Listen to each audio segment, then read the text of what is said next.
नमस्कार, आप देख रहे हैं जी न्यूज। आपके साथ हूं मैं रुबिका लियाकत। 1 बजे के इस बुलेटिन में ओडिशा से एक खबर लेकर आए हैं। ये खबर देखने के बाद आप ये समझ जाएंगे कि कैसे आप इतने सेल्फिश हो जाते हैं कि जो सच नहीं है उसको भी सच मान लेते हैं। ओडिशा में HIV के पीड़ित एक दलित व्यक्ति की मौत के बाद उसका अंतिम संस्कार शवदाह में किया गया, शवदाह गृह में करना पड़ा। मजबूरन उसके परिवार को घर के सामने उसका अंतिम संस्कार करना पड़ा। यह शर्मनाक घटना ओडिशा के बालासोर जिले की है। सरकार ने इसके लिए बड़े पैमाने पर जागरूकता अभियान चलाया हुआ, लेकिन बालासोर में लोगों ने HIV पीड़ित इस दलित को मौत के बाद भी ठुकरा दिया। उसके अंतिम संस्कार तक की इजाजत नहीं दी गई। जिस व्यक्ति की मौत हुई वो मुंबई में काम करता था। बताया जा रहा है कि गांव वालों को ये बात मालूम थी कि व्यक्ति एड्स से पीड़ित है और अंतिम संस्कार के वक्त प्रशासन के अधिकारी वहां पर मौजूद थे, लेकिन गांव वालों को डर था कि पीड़ित की अंत्येष्टि से एड्स हो सकता है, एड्स का खतरा हो सकता है। इसलिए उन्होंने अधिकारियों की बात अनसुनी कर दी। बाद में प्रशासन ने हरीशचंद्र योजना के तहत पीड़ित परिवार को 2000 रुपए दिए।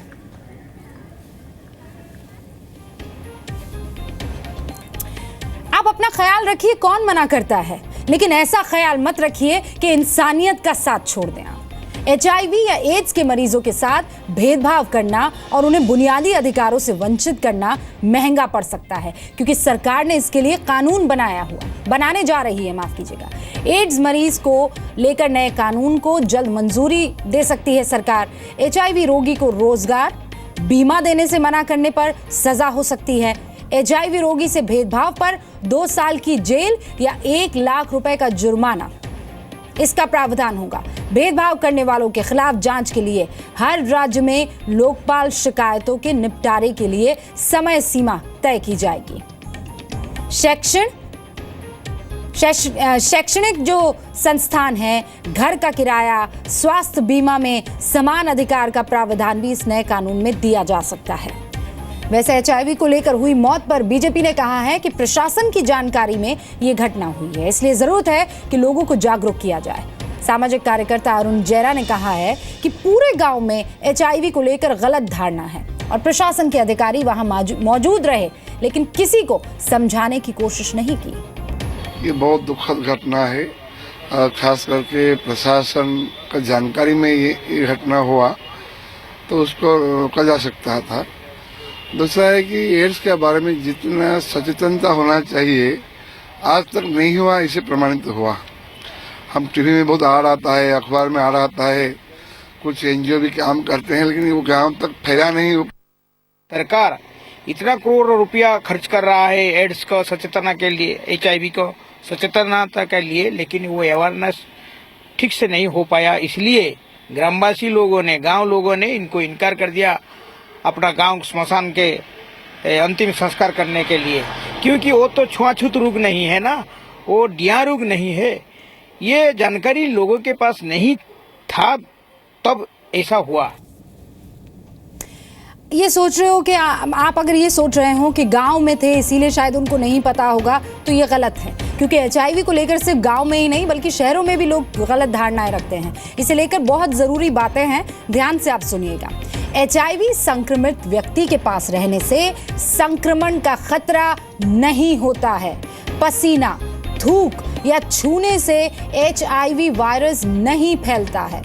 रोगी से हाथ मिलाने, साथ खाना खाने से नहीं फैलता है HIV। रोगी के साथ रहने पर और सांस लेने पर भी नहीं फैलता है साहब HIV। मच्छर के काटने पर भी HIV वायरस नहीं फैलता है।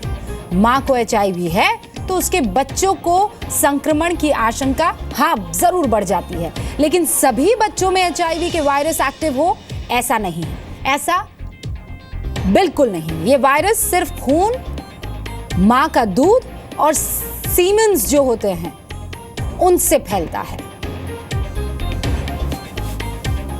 सामाजिक कार्यकर्ता नम्रता चड्डा का कहना है कि इस मामले में गांव वालों की गलती है तो प्रशासन और सरकार की भी बहुत बड़ी जिम्मेदारी है, ताकि आगे से ऐसी घटना ना हो पाए। जो इस बीमारी से ग्रस्त होते हैं उनके पास तो मेडिकल फैसिलिटी पहुंच ही नहीं पाती, तो यहाँ पे हमारा एक जिम्मेदारी बन जाती है कि कैसे उन लोगों तक मेडिसिन पहुंच सके, कैसे उनको सब सुविधाएं मिल सके, और गांव में जो वो अपमानित होते हैं या बहिष्कार होता है उसमें वो कैसे मिलके रह सके।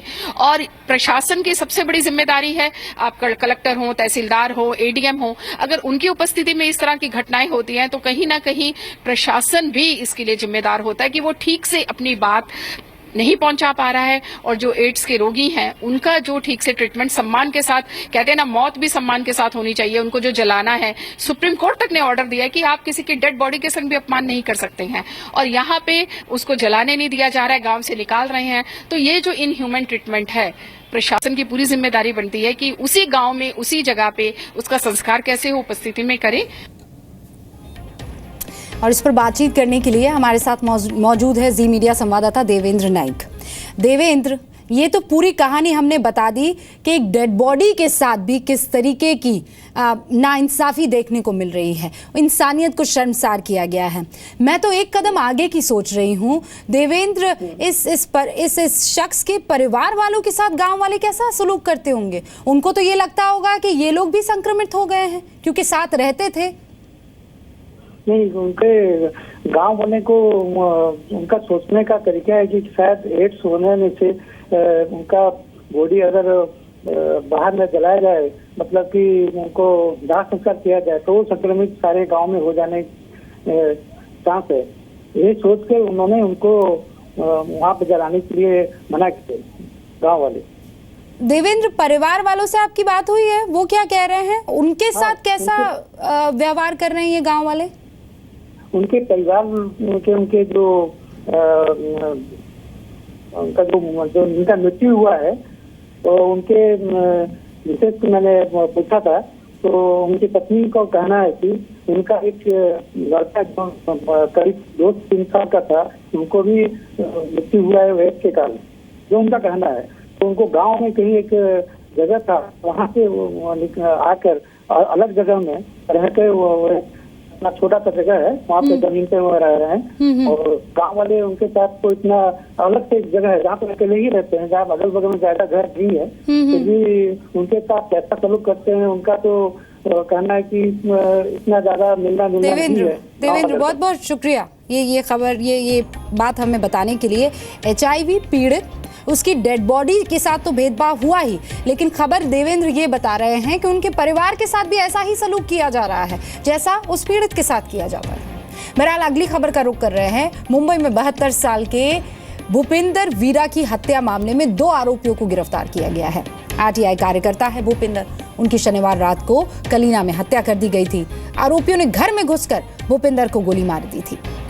भूपिंदर की हत्या मामले में वकोला पुलिस हत्या का मामला दर्ज कर आरोपी की तलाश कर रही है और साथ ही हत्या की वजह का भी पता लगाने में जुट गई है। खबर तो ये है कि लैंड माफिया से जुड़े लोग भूपेंद्र की संपत्ति पर कब्जा करना चाहते थे, इसलिए हत्या की इस वारदात को अंजाम दिया है।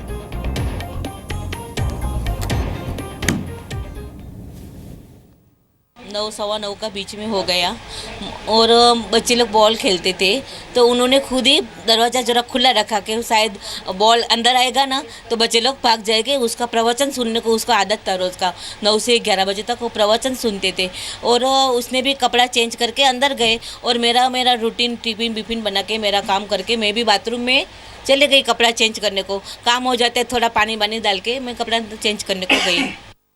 क्या हुआ था उस दिन और क्या ऐसे वाक्य हुआ? नहीं, कुछ नहीं, रात को 9 बजे डैडी बैठे थे तो उसको गन शॉट मारे और निकल गए। किस वजह से क्या हुआ? इट इज प्रॉपर्टी का डिस्प्यूट था और हम लोग को डाउट है कि वो उसी की वजह से हुआ है। आपको किसको शक है? और रजाक अब्बास खान और उसके बेटे लोग, बकायदा नाम लिया जा रहा है। वैसे आपको बता दें कि RTI कार्यकर्ता भूपेंद्र शनिवार को अपने घर में बैठ के सत्संग सुन रहे थे, टीवी देख रहे थे। ये आपने उनकी पत्नी जो बयान दे रही थी उस पर सुना है। नित्यानंद शर्मा हमारे संवाददाता की रिपोर्ट आप देखिए इसी पर।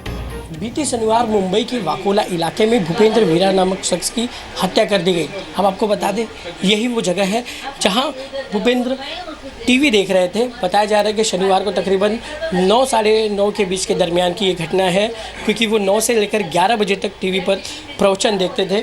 ऐसे में यहाँ जो उनकी वाइफ थी वो दूसरे कमरे में जो है अपना ड्रेस चेंज कर रही थी।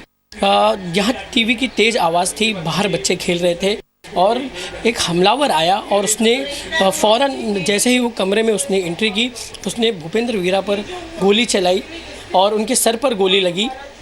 उसके बाद उनकी जो वाइफ अंदर थी, क्योंकि टीवी की आवाज़ इतनी थी, पुलिस भी ये बता रही है कि ऐसा हो सकता है कि जो भी हत्यारा है उसने बंदूक में साइलेंसर का उपयोग किया हो, जिसके चलते आवाज़ नहीं आई हो। उनकी बीवी को आवाज़ नहीं आई। बाद में दूसरे लोगों ने आकर बताया कि उनके पति जो है बुरी अवस्था में है, खून से लथपथ है। उसके बाद उनकी बीवी आई और उन्होंने देखा। फ़िलहाल इस मामले में पुलिस ने मामला जो है वो दर्ज कर दिया है और कुछ लोगों को गिरफ्तार किया है और इस मामले की पुलिस इन्वेस्टिगेशन कर रही है कि आखिरकार हत्या करने की वजह क्या थी और कौन थे वे हमलावर जिसने इस पूरी साजिश को अंजाम दिया। वीडियो जर्नलिस्ट मुकेश के साथ नित्यानंद शर्मा, जी मीडिया, मुंबई।